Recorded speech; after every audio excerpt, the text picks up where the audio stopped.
ಉಲಗ ನಾಯಕನ್ ಕಮಲ್ ಹಾಸನ್ ಅವರು ತಮ್ಮ ಥಗ್ life cinema ಪಬ್ಲಿಸಿಟಿಗಾಗಿ ಬೆಂಗಳೂರಿಗೆ ಬಂದು ಇಲ್ಲಿ ಒಂದು ಪ್ರೋಗ್ರಾಂ ಮಾಡ್ತಾರೆ.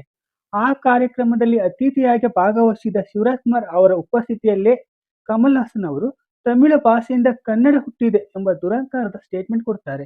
ಆ ಮಾತಿಗೆ ಅಲ್ಲೇ ಇದ್ದ ಶಿವಣ್ಣ ಅವರು ನಕ್ಕು ಸುಮ್ಮನಾಗ್ತಾರೆ. ಹಾಗೆ ಸುಮ್ಮನಾಗುವುದರ ಬದಲು ಶಿವಣ್ಣ ಅವರು ಆತ್ಮೀಯವಾಗಿ ಅಲ್ಲಿಯೇ ಆವಾಗಲೇ ಅದು ಹಾಗಲ್ಲ ಹೀಗೆ ಎಂದು ಕಮಲ್ ಹಾಸನ್ ಅವರಿಗೆ ತಿಳಿಸಬಹುದಿತ್ತು. ಅಥವಾ ಅವರು ಸ್ಟೇಜ್ ಮೇಲೆ ಬಂದಾಗಾದರೂ ಆ ಮಾತನ್ನು ತಿದ್ದಿ ತೀಡಿ ತಿಳಿ ಹೇಳಿದರೆ ಶಿವಣ್ಣ ಅವರು ಕನ್ನಡಿಗರ ದೃಷ್ಟಿಯಲ್ಲಿ ಇನ್ನೂ ದೊಡ್ಡವರಾಗ್ತಾ ಇದ್ರು ಹಾಗೂ ಮುಂದೆ ಆಗುವ ದೊಡ್ಡ ವಿವಾದಗಳನ್ನು ತಪ್ಪಿಸಬಹುದಿತ್ತು. ಹೀಗಾಗಿ ಕಮಲ್ ಹಾಸನ್ ಅವರ ಆ ರಾಂಗ್ ಸ್ಟೇಟ್ಮೆಂಟಿಗೆ ಕರ್ನಾಟಕದಲ್ಲಿ ವ್ಯಾಪಕ ಆಕ್ರೋಶ ವ್ಯಕ್ತವಾಗುತ್ತೆ. ಆಗಲೂ ಸಹ ಶಿವಣ್ಣ ಅವರು ಆರಂಭದಲ್ಲಿ ಕಮಲ್ ಹಾಸನ್ ಅವರಿಗೆ ಕರ್ನಾಟಕ ಕನ್ನಡ ಅಂದ್ರೆ ತುಂಬಾ ರೆಸ್ಪೆಕ್ಟ್ ಇದೆ ಅಂತ ಕಮಲ್ ಹಾಸನ್ ಅವರ ಪರವಾಗೇ ಮಾತಾಡ್ತಾರೆ. ಕ್ಷಮೆ ಕೇಳಲ್ಲ ಎಂದು ಉದ್ದಟತನ ತೋರಿಸಿದ ಕಮಲ್ ಹಾಸನ್ ಅವರು ಕರ್ನಾಟಕದಲ್ಲಿ ತಮ್ಮ ಸಿನಿಮಾ ಬಿಡುಗಡೆಗಾಗಿ ಸುಪ್ರೀಂ ಕೋರ್ಟ್ ಮೆಟ್ಟಿಲೇರ್ತಾರೆ. ಅಲ್ಲಿಯೂ ಕೂಡ ಮುಖಭಂಗ ಅನುಭವಿಸಿದ ಕಮಲ್ ಹಾಸನ್ ಅವರಿಗೆ ಕೋರ್ಟ್ ಕ್ಷಮೆ ಕೇಳುವಂತೆ ಹೇಳುತ್ತೆ. ಅಷ್ಟರಲ್ಲಿ ಅವರ ಸಿನಿಮಾ ತಮಿಳುನಾಡಲ್ಲಿ ರಿಲೀಸ್ ಆಗಿ ಅಟರ್ ಫ್ಲಾಪ್ ಆಗಿಬಿಡುತ್ತೆ. ಅದಾದ ಒಂದೆರಡು ದಿನಗಳಿಗೆ ಶಿವಣ್ಣ ಅವರಿಗೆ ಜ್ಞಾನೋದಯ ಆಗಿ ಕಮಲ್ ಹಾಸನ್ ಹೇಳಿದ ತಪ್ಪು, ಅವರ ಮಾತನ್ನು ನಾನು ಯಾವತ್ತೂ ಒಪ್ಪಿಕೊಳ್ಳಲ್ಲ ಅಂತಾರೆ. ಹಾಗೆ ಕನ್ನಡಿಗರ ಸ್ವಾಭಿಮಾನಕ್ಕೆ ಸೋತು ಹೋದ ಕಮಲ್ ಹಾಸನ್ ಅವರು ಕನ್ನಡದಲ್ಲೇ ಮಾತಾಡಿ ಬೇಸರ ಕ್ಷಮೆ ಕೇಳ್ತಾರೆ. ಶಿವಣ್ಣ ಅವರು ಗೊತ್ತಿದ್ದು ಮಾತಾಡ್ತಾರೋ ಅಥವಾ ಗೊತ್ತಿಲ್ಲದೇನೆ ಯಾವುದೋ ಫ್ಲೋ ಅಲ್ಲಿ ಮಾತಾಡ್ತಾರೋ ಅಥವಾ ನಿಜವಾಗಿಯೂ ಅವರು ಅಷ್ಟು ಅಮಾಯಕ ವ್ಯಕ್ತಿನ ಅನ್ನೋ ಹೊಸ ಗೊಂದಲ ಇವಾಗ ಕರ್ನಾಟಕದಲ್ಲಿ ಸ್ಟಾರ್ಟ್ ಆಗಿದೆ. ಇವತ್ತಿನ ಈ ವಿಡಿಯೋದಲ್ಲಿ ನಾನು ಚೆನ್ನೈ ಬಾಯ್, ಚೆನ್ನೈ ನನಗೆ ಎಲ್ಲವನ್ನೂ ಕೊಟ್ಟಿದೆ ಎಂಬ ಶಿವಣ್ಣ ಅವರ ಸ್ಟೇಟ್ಮೆಂಟ್ ಬಗ್ಗೆ ಮಾತಾಡೋಣ. ಇವತ್ತಿನ ವಿಡಿಯೋ ತುಂಬ ಇಂಟ್ರೆಸ್ಟಿಂಗ್ ಆಗಿರುತ್ತೆ. ಎಲ್ಲಿ ಮಿಸ್ ಮಾಡಿದ್ರೆ ಕೊನೆವರೆಗೆ ನೋಡಿ. ಸಬ್ಸ್ಕ್ರೈಬ್ ಮಾಡದೇ ಇರೋರು ದಯವಿಟ್ಟು ಸಬ್ಸ್ಕ್ರೈಬ್ ಮಾಡಿ ವಿಡಿಯೋಗಳನ್ನು ನೋಡಿ. ಹಾಗೆ ಈ ವಿಡಿಯೋಗೆ ಒಂದು ಲೈಕ್ ಕೊಟ್ಟು ನಮ್ಮನ್ನು ಪ್ರೋತ್ಸಾಹಿಸಿ. 1970ರಿಂದ 1980ರ ನಡುವೆ ಬೆಂಗಳೂರಲ್ಲಿ ಸಿನಿಮಾ ಶೂಟಿಂಗಿಗೆ ಬೇಕಾದ ಅತ್ಯಾಧುನಿಕ ಸ್ಟುಡಿಯೋ ಇನ್ನೂ ಮೊದಲಾದ ವ್ಯವಸ್ಥೆಗಳು ಅಷ್ಟೊಂದು ಇಂಪ್ರೂವ್ಮೆಂಟ್ ಆಗಿರಲಿಲ್ಲ. ಹೀಗಾಗಿ ಆ ಟೈಮಲ್ಲಿ ತೆಲುಗು ಮತ್ತು ಕನ್ನಡ ಫಿಲ್ಮ್ ಇಂಡಸ್ಟ್ರಿಯ ಬಹುತೇಕ ಕೆಲಸಗಳು ಈಗಿನ ಚೆನ್ನೈ ಆಗಿನ ಮದ್ರಾಸಲ್ಲೇ ನಡೀತಾ ಇದ್ವು. ಹೀಗಾಗಿ ಡಾಕ್ಟರ್ ರಾಜ್‌ಕುಮಾರ್ ಅವರು ಅಲ್ಲೇ ಮನೆ ಮಾಡಿ ಫ್ಯಾಮಿಲಿ ಸಮೇತ ಜೊತೆಗೆ ಇದ್ರು. ಹೀಗಾಗಿ ಶಿವರಾಜ್‌ಕುಮಾರ್, ರಾಘವೇಂದ್ರ ರಾಜ್‌ಕುಮಾರ್, ಪುನೀತ್ ರಾಜ್‌ಕುಮಾರ್ ಅವರು ಅಲ್ಲೇ ಹುಟ್ಟಿ ಅಲ್ಲೇ ಬೆಳೀತಾರೆ. ಇದೆಲ್ಲವೂ ಕನ್ನಡಿಗರಿಗೆ ಗೊತ್ತಿರುವ ವಿಷಯವೇ. ಆದರೆ ವಾಸ್ತವದಲ್ಲಿ ಶಿವರಾಜ್‌ಕುಮಾರ್ ಅವರಿಗಿಂತ ಹೆಚ್ಚು ವರ್ಷಗಳು ಮದ್ರಾಸಲ್ಲೇ ವಾಸ ಇದ್ದವರು ಅನ್ನವರು. ಅವರು ಯಾವತ್ತೂ ತಮಿಳರನ್ನು ಹೋಲಿಸಿಕೊಳ್ಳುವ ಮಾತೇ ಆಡಿಲ್ಲ. ಅವರು ಯಾವಾಗ್ಲೂ ಎಲ್ಲೇ ಹೋದ್ರು ಎಲ್ಲೇ ಇದ್ದರೂ ಹೇಳ್ತಾ ಇದ್ದೆ ಒಂದೇ, ಅದು ನಾನು ಕನ್ನಡಿಗ ಅಂತ. ರಾಜ್‌ಕುಮಾರ್ ಮದ್ರಾಸಲ್ಲಿ ಇದ್ದರೂ ಕೂಡ ಅವರು ಕೆಲಸ ಮಾಡ್ತಾ ಇದ್ದಿದ್ದು ಕನ್ನಡ ಸಿನಿಮಾಗಳಿಗೆ ಹೊರತು ಬೇರೆ ಭಾಷೆ ಸಿನಿಮಾಗಳಿಗಲ್ಲ. ಶಿವರಾಜ್‌ಕುಮಾರ್ ಅವರು ಚೆನ್ನೈಲಿ ಇದ್ದಾಗಲೂ ಅವರಿಗೆ ಅನ್ನ ಕೊಟ್ಟಿದ್ದು, ನೆಲೆ ಕೊಟ್ಟಿದ್ದು ಕನ್ನಡದ ಸಿನಿಮಾಗಳೇ. ಮತ್ತು ಕನ್ನಡಿಗರು ಎನ್ನುವುದನ್ನು ಶಿವರಾಜ್‌ಕುಮಾರ್ ಮರ್ತಿದ್ದಾರೆ ಅನ್ಸುತ್ತೆ.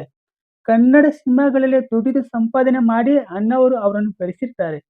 ಕರ್ನಾಟಕ ಅಸ್ಮಿತೆಯ ಪ್ರತೀಕವಾಗಿದ್ದ, ಕನ್ನಡ ಸಂಸ್ಕೃತಿಯ ರಾಯಭಾರಿಯಾಗಿದ್ದ ಡಾಕ್ಟರ್ ರಾಜ್‌ಕುಮಾರ್ ಅವರು ತಮ್ಮ ಇಡೀ ಬದುಕನ್ನೇ ಕರ್ನಾಟಕಕ್ಕೆ ಅರ್ಪಿಸಿದರು. ಅಂದಿನ ತಮಿಳುನಾಡಿನ ಮುಖ್ಯಮಂತ್ರಿ, Tamil cinema legend actor MGR ಅವರೇ ಬೆಂಗಳೂರಿಗೆ ಬಂದು ಕ್ಷಮೆ ಕೇಳುವಂತೆ ಮಾಡಿದ ಡಾಕ್ಟರ್ ರಾಜ್‌ಕುಮಾರ್ ಅವರು ಕನ್ನಡಿಗರು ಎಷ್ಟು ಸ್ವಾಭಿಮಾನ, ಎಂಥ ಸ್ವಾಭಿಮಾನಿಗಳು ಅನ್ನೋದನ್ನ ಸಾಬೀತು ಮಾಡಿ ಕನ್ನಡಿಗರ ಆತ್ಮ ಗೌರವವನ್ನು ಎತ್ತಿ ಹಿಡಿದಂತ ಮಹನೀಯರು. ತಮ್ಮನ್ನು ಪ್ರೋತ್ಸಾಹಿಸಿ ಬೆಳೆಸಿದ ಕನ್ನಡಿಗರನ್ನು ರಾಜ್‌ಕುಮಾರ್ ಅವರು ಅಭಿಮಾನಿ ದೇವರುಗಳು ಅಂತಾನೆ ಕರೀತಾರೆ. ಅಂತ ಗ್ರೇಟ್ ವ್ಯಕ್ತಿಯ ಮಗನಾದ ಶಿವರಾಜ್‌ಕುಮಾರ್ ಅವರು ಆ ಪರಂಪರೆಯನ್ನು ಮುಂದುವರಿಸಿಕೊಂಡು ಹೋಗಲು ಆಗದೆ ಪದೇ ಪದೇ ಎಡವಟ್ಟು ಮಾಡ್ಕೊತಾ ಇದ್ದಾರೆ.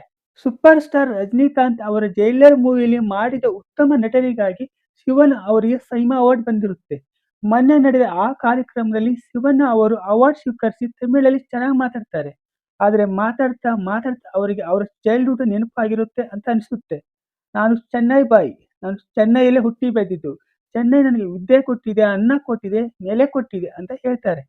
ಹಾಗೆ ಮಾತು ಮುಂದುವರಿಸಿದ ಶಿವಣ್ಣ ಅವರು ಕಳೆದ 38 ವರ್ಷಗಳಿಂದ ಫಿಲಂ ಇಂಡಸ್ಟ್ರಿಯಲ್ಲಿ ಇದ್ದೀನಿ. ಇವಾಗ ನನ್ನನ್ನು ಹೀಗೆ ಗುರುತಿಸ್ತಾ ಇರೋದು ತುಂಬಾ ಖುಷಿ ಆಗ್ತಾ ಇದೆ. ಒಂದು ಚಿಕ್ಕ ಪಾತ್ರ ಇಷ್ಟೊಂದು ದೊಡ್ಡ ಮ್ಯಾಜಿಕ್ ಮಾಡುತ್ತೆ ಅಂತ ಅಂದುಕೊಂಡಿರ್ಲಿಲ್ಲ. ಇನ್ನೂ ಹೆಚ್ಚಿನ ತಮಿಳು ಸಿನಿಮಾಗಳಲ್ಲಿ ಆಕ್ಟಿಂಗ್ ಮಾಡ್ತೀನಿ ಅನ್ನೋ ನಂಬಿಕೆ ನನಗಿದೆ ಅಂತ ಹೇಳ್ತಾರೆ. ಹಾಗಾದ್ರೆ ಇಷ್ಟು ವರ್ಷ ಅವರಿಗೆ ಪ್ರತಿಯೊಂದಕ್ಕೂ ನೆಲೆ ಕೊಟ್ಟಿದ್ದು ಕರ್ನಾಟಕ ಅಲ್ವಾ? ಅಥವಾ ಕರ್ನಾಟಕ ಅವರಿಗೆ ಏನು ಕೊಟ್ಟೇ ಇಲ್ವಾ? ಅವರ ಫಿಲಂ ಇಂಡಸ್ಟ್ರಿಯ 38 ವರ್ಷಗಳನ್ನು ಅವರ ಸಿನಿಮಾಗಳನ್ನು ನೋಡಿ ಪ್ರೋತ್ಸಾಹಿಸಿ ಬೆಳೆಸಿದ್ದು ಕನ್ನಡಿಗರಲ್ವಾ ಅಂತ ತುಂಬಾ ಜನ ತಮ್ಮ ಆಕ್ರೋಶಗಳನ್ನು ಸೋಷಿಯಲ್ ಮೀಡಿಯಾ ಮೂಲಕ ಹೊರಗೆ ಹಾಕ್ತಾ ಇದ್ದಾರೆ. ಶಿವರಾಜ್‌ಕುಮಾರ್ ಅವರು ತುಂಬಾ ಇನ್ನೋಸೆಂಟ್, ತಿಳಿಯದೆ ಅಥವಾ ಯಾವುದೋ ಭಾವ ಉದ್ವೇಗಕ್ಕೆ ಒಳಗಾಗಿ ಮಾತಾಡಿದರೂ ಕೂಡ ಹೀಗೆ ಮಾತಾಡಲೇಬಾರದಿತ್ತು. ಕನ್ನಡದಲ್ಲೇ ದೊಡ್ಡ ಸೂಪರ್ ಸ್ಟಾರ್ ಆದರೂ ಕೂಡ ಬೇರೆ ಭಾಷೆ ಚಿಕ್ಕ ಪುಟ್ಟ ಪಾತ್ರಗಳಿಗಾಗಿ ಹೀಗೆ ನಮ್ಮತನವನ್ನು ಬಿಟ್ಟು ಮಾತಾಡಬಾರದಿತ್ತು. ತಮಿಳಿನ ಮೇಲೆ ಅವ್ರಿಗೆ ಎಷ್ಟೇ ಪ್ರೀತಿ ಇದ್ದರೂ ಕೂಡ ಅವರು ಮೂಲತಃ ಒಬ್ಬ ಕನ್ನಡಿಗ ಎನ್ನುವುದನ್ನು ಮರೆಯಬಾರದು. ಹಾಗೆಂತ ಶಿವರಾಜ್ ಕುಮಾರ್ ಅವರಿಗೆ ಕನ್ನಡದ ಮೇಲೆ ಕರ್ನಾಟಕದ ಮೇಲೆ ಪ್ರೀತಿ ಇಲ್ಲ ಅಂತ ಅಲ್ಲ, ಇದೆ.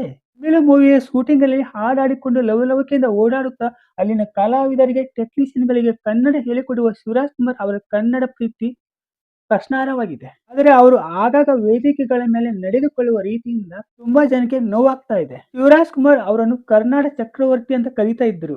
ಇನ್ನು ಮುಂದೆ ಹಾಗೆ ಕರೆಯೋದು ಎಷ್ಟೋ ಜನಕ್ಕೆ ಬೇಡ ಅಂತ ಅನಿಸ್ತಾ ಇದೆ. ಎಷ್ಟೋ ಅಭಿಮಾನಿಗಳು ಏನೋ ಒಂದು ನೆಪ ಅಥವಾ ಕಾರಣ ಕೊಟ್ಟು ಅವರ ಹೇಳಿಕೆಯನ್ನು ಸಮರ್ಥಿಸಿಕೊಳ್ಳಬಹುದು. ಆದರೆ ಅವರ ಬಗ್ಗೆ ಇರುವ ಅಭಿಮಾನ, ಗೌರವ, ಪ್ರೀತಿ ಇಂಥ ಘಟನೆಗಳಿಂದಾಗಿ ಎಷ್ಟೋ ಜನಕ್ಕೆ ಕಮ್ಮಿ ಆಗ್ತಾನೇ ಬರುತ್ತೆ ಎನ್ನುವುದು ಯಾರೇ ಆದರೂ ಒಪ್ಪಿಕೊಳ್ಳಲೇಬೇಕಾದ ಸತ್ಯ. ಇನ್ನು ಮುಂದೆ ಆದರೂ ಶಿವಣ್ಣ ಅವರು ಬೇರೆ ರಾಜ್ಯಗಳಿಗೆ ಹೋದಾಗ ಸ್ಟೇಜ್ ಮೇಲೆ ಮಾತಾಡುವಾಗ ತಮ್ಮ ಮಾತಿನ ಬಗ್ಗೆ ಒಂದಿಷ್ಟು ನಿಗಾ ಇರಲಿ, ಗಮನ ವಹಿಸಲೇಬೇಕು. ಕರ್ನಾಟಕದಲ್ಲಿ ತುಂಬಾ ಉನ್ನತ ಸ್ಥಾನವನ್ನು ಹೊಂದಿರುವ ಅವರು ತಮ್ಮ ಜವಾಬ್ದಾರಿನ ಅರಿತು ತಿಳಿದು ನಡೆದುಕೊಳ್ಳುವುದು ತುಂಬಾ ಉತ್ತಮ. ಇದಾಗಿತ್ತು ಇವತ್ತಿನ ವಿಡಿಯೋ. ಮುಂದಿನ ವಿಡಿಯೋದಲ್ಲಿ ಮತ್ತೆ ಸಿಗೋಣ. ಅಲ್ಲಿ ತನಕ ಟೇಕ್ ಕೇರ್.